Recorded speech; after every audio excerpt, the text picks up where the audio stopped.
You picked up your phone today before you even opened your eyes.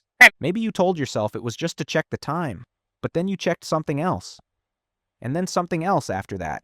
And by the time you actually got out of bed, 10 minutes had already disappeared. You already know this is happening. You've known for years. And yet tonight, you'll do the exact same thing. This is not a willpower problem. It is not a discipline problem. It is not a character flaw dressed up as a modern habit. The real reason you cannot stop checking your phone runs so deep inside your biology that understanding it might be the only thing that actually changes anything. It starts not with a screen. It starts with a chemical. Your brain runs on a molecule called dopamine. You have heard this word before. Most people think dopamine is the pleasure chemical, the thing that fires when something feels good. But that is not quite right. Researcher Wolfram Schultz spent decades studying dopamine neurons in primates, and what he found rewrote how neuroscience understands motivation.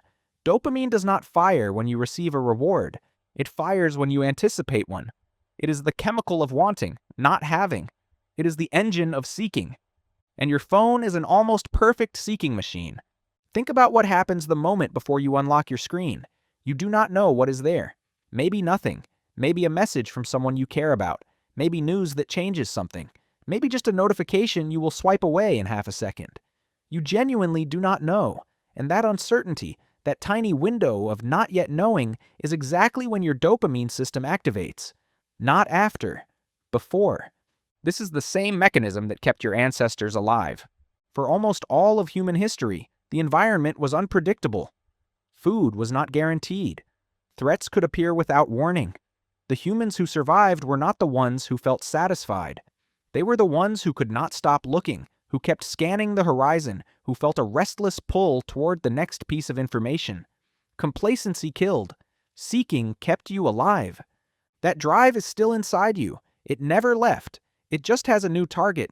Psychologist B.F. Skinner discovered something in the 1950s that no one in Silicon Valley has forgotten.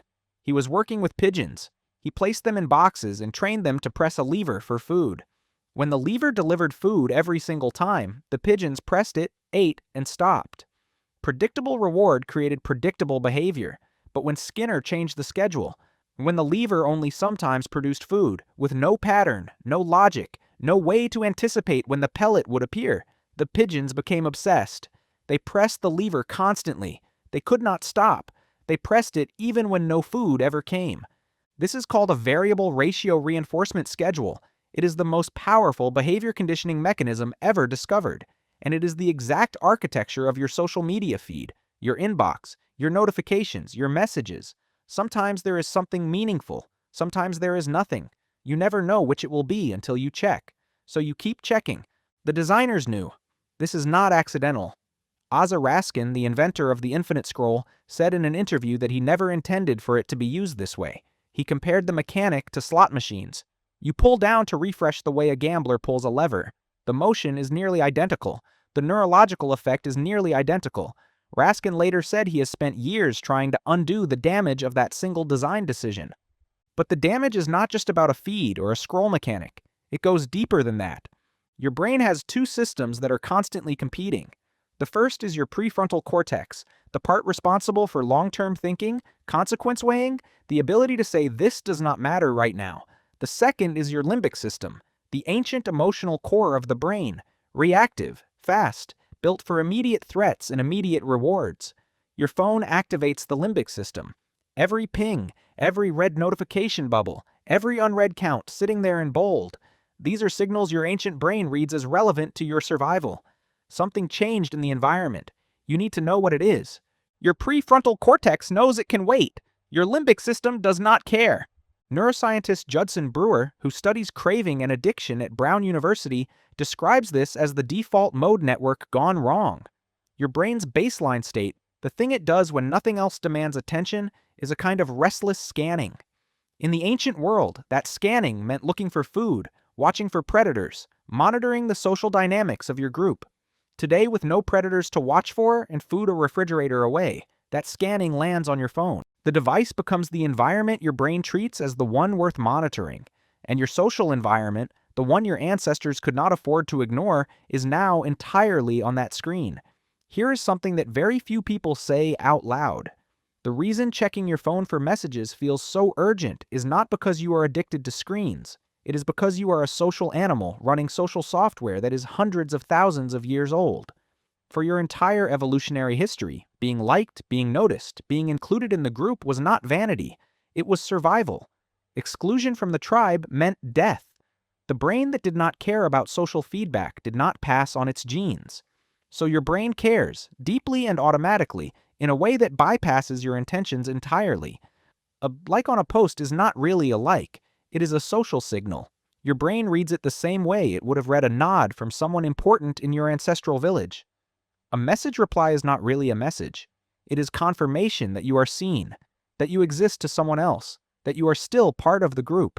When the notification does not come, when the reply never arrives, when no one responds, your nervous system registers it as a mild form of social exclusion, and your brain drives you back to check, again, just to see, just to make sure, because the cost of missing that signal was once too high to ignore. You are not weak, you are human. You are running ancient code in a modern environment that was engineered specifically to exploit it. The engineers who built the tools you use were not trying to ruin your focus. Most of them were just trying to build something you would come back to. But the brain you come back with is the same brain that once could not afford to stop scanning. It does not distinguish between a mammoth on the horizon and a red number on an app icon. Both feel like something you need to know about right now. The solution, if there is one, is not discipline. It is design.